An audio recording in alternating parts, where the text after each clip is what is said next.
Boris's great-grandfather Ali Kemal was born in 1869 in Istanbul, then the capital of the Ottoman Empire. Ruled by powerful sultans, the once mighty empire was now in decline, but it remained a force to be reckoned with. The Istanbul of Ali Kemal's childhood was a vibrant cosmopolitan city.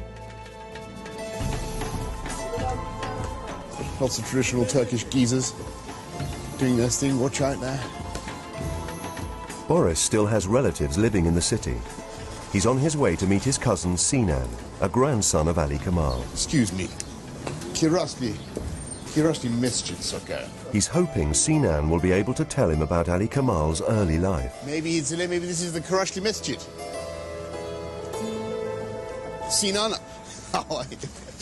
You made it. Lovely to see you. How, listen, Sinan, why did you ask me to come to Kirasli Masjid, okay? My grandfather, your great-grandfather, Ali Kemal, was born somewhere in Syria. He was born somewhere, right? Somewhere. So he lived here for a while? He spent most of his childhood here. We don't know exactly which building it was in. No, somewhere in the Syria. Ali Kemal's father was a wealthy merchant who gave his son a traditional Muslim education. He went to a Quranic school. Right. And the curriculum consisted in memorizing the Quran. The whole Quran? The whole Quran, which is quite a feat when one considers that he was aged 6. And which language was this in? In Arabic. Hey, here's the incredible thing. My great-grandfather, Ali Kemal, could not only read this whole thing, but he actually knew it all off by heart. Amazing. I won the Scripture Knowledge Prize, I want you to know. Well, that's very interesting. Yeah, certainly. And the Wilder Divinity Prize. Ali Kemal's life didn't continue in a traditional vein. As a young man, he traveled to France and became a successful journalist. In 1903, he married Winifred Brune, daughter of Margaret Johnson. 3 years later, Winifred and Ali had a daughter, Selma. Then, in 1908, at the age of 40, Ali Kemal returned to Turkey, bringing his family with him. They settled in the village of Bebek, just outside Istanbul.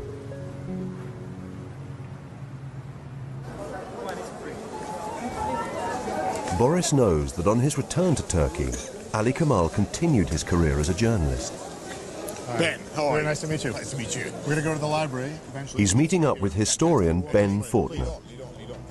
As a journalist himself, Boris is keen to see some of the newspaper articles his great-grandfather wrote.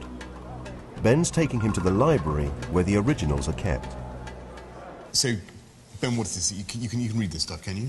Yes. This is the original copy of the newspaper that your great-grandfather wrote for. It's called İkdam. İkdam.